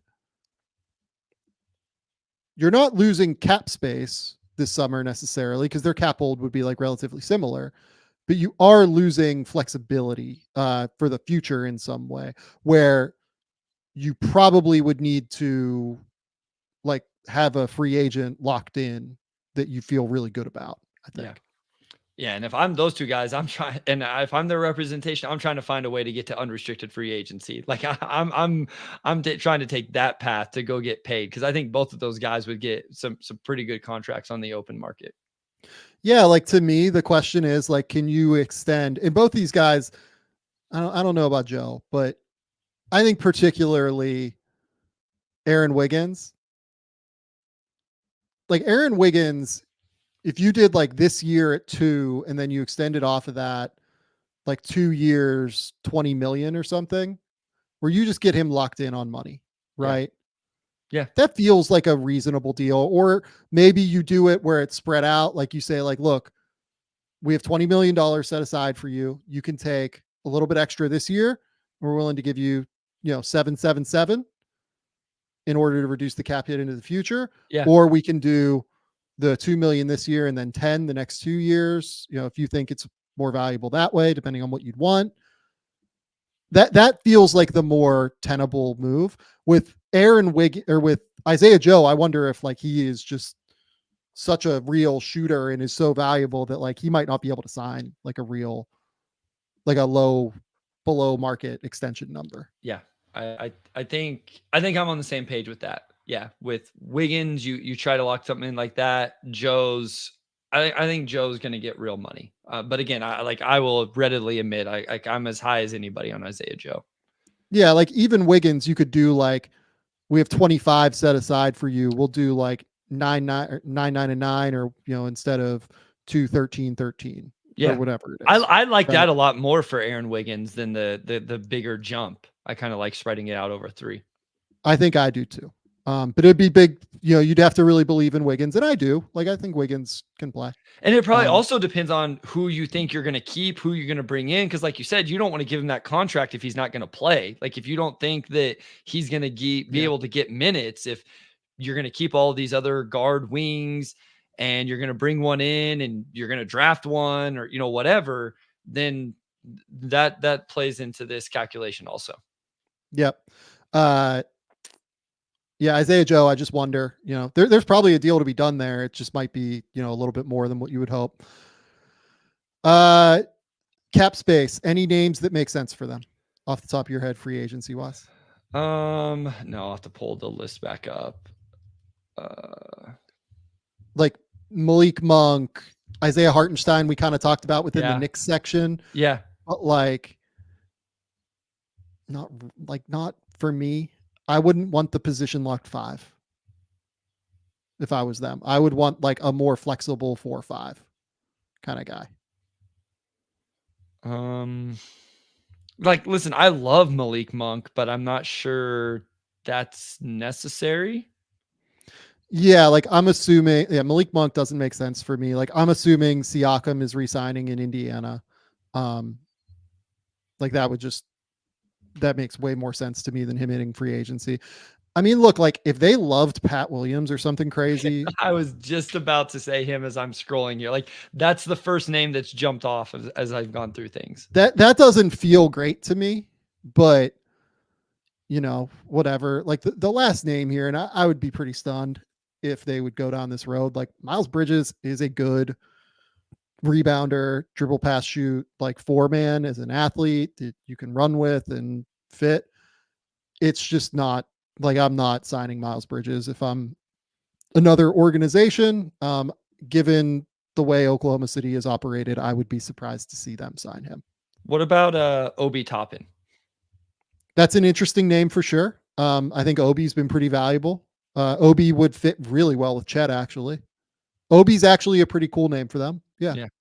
Restricted free agency, just so everybody like that it would have to play Be hard. through that. Derrick Jones Jr. Great name, but doesn't have like the dribble, pass, shoot that they look for, and they have like perimeter defenders to me. Good like cutter. you have off Lou the ball, Dort, you have Jalen. Yeah, like I don't know if you need that. Yeah, like to me, like maybe it's a trade. Like you can find a way to use cap space via trade. Yeah. In some way, shape, or form. Yeah, for sure. And that's kind of what I'm suggesting with Julius Randle. I feel like we kind of talked about that a little bit more. Last thing would be the draft, number 12. I mean, we say the same name all the time. I'm not off of it. Like I think Filipowski makes sense for them. I will say I think I would take Saloon over Filipowski if I was them now. Okay. Aggressive, physical, like long, 6'9" to 6'10", 7'2" wingspan, plays with a great motor. Like you can envision him developing into the kind of guy that we're talking about. Yeah. You know what I mean? Sure. For the 4 spot, right? Like that's an interesting one to me. No, I like it. Yeah, that's the role. That's the archetype is definitely Saloon. So yeah, but Filipowski, I would like it. Cody Williams, like, pair him with Jalen. If you want to do that, I think there's a chance he's there. Dirty Dancer says like, it just feels so high for what Flip is. It's really hard to find dribble, pass, shoot bigs, guys. It's just really hard. We talk about it every show. It's really hard. And look, like they have Ousmane Dieng too. Connor brings up Ousmane Dieng. I've never been a Dieng guy. Never really been for me, having seen him over here. I understand that they drafted him quite high and traded for him and all that stuff. But yeah, like I haven't. Anytime I've watched him, I've come away like a little bit disappointed across his game. Yeah, I'm not a Ousmane Dieng guy either. So like I'm not gonna go crazy. To me, an off season that is a win for them is getting a great prospect at 12 and ending up with like Julius Randle or someone like that. Yeah. If they can find a way to like swing that'd be great. A solid offseason for them is just retaining everybody, getting Aaron Wiggins and Isaiah Joe locked into a good deal, and roll them from there. Yeah. Listen, and I get it. Like young, internal growth. You've went through the struggles. You'll come back. You'll learn from it. I understand that play. I want to see him be aggressive. I want to see him go for it. So. Here's the last fun thing I'll say. What if you did Giddey for like 27 or so and Tyler Smith fell there? Yeah, no, for sure. That's actually like kind of a fun outcome to me. Yes, I agree. Okay. Bryce, that's all I've got here. I think we're going to call it because I have to go for people who don't know, my wife and I just adopted a kitten, and our kitten, we have found there's a good chance she is blind. So I am going to a cat ophthalmologist, which 100% exists, Bryce, and I did not know that until about a week ago. Yeah, you gotta love pets. That's why I don't have any. They're the best. I absolutely love all of our 3 cats and our dog, who is staring up at me very anxiously because I think she's a little bit nervous that she can feel the energy changing in the room. Yeah. But yeah, so I have to go actually. So we're not going to get to the Kings today. We're going to do the Kings probably Thursday or Friday, whenever we record. We'll talk about when we're going to record. Cool. We'll do that offline. Bryce, tell the people where they can find your work. Yeah, at Motor City Hoops on Twitter, NBA draft, Pistons stuff, the Pistons Pulse podcast. We just did a 16-pick mock draft over there. If you want to check that out on YouTube, it's on the Detroit Free Press YouTube channel. And then just follow the Twitter, and you can find all of my scouting reports, all that stuff on the Substacks I contribute to. Other than that, Game Theory podcast right here with Sam Vecenie. Go to The Athletic. Keep me employed over there. I am down to 3 long draft guide profiles remaining. So I'm very excited about that. You will get that at some point. We have a date. I'm not going to share it with you guys yet, though, because that date is often amorphous, and I don't want to get you guys excited. I appreciate everybody for coming in. I appreciate everybody for watching the show. Until next time, we'll talk soon.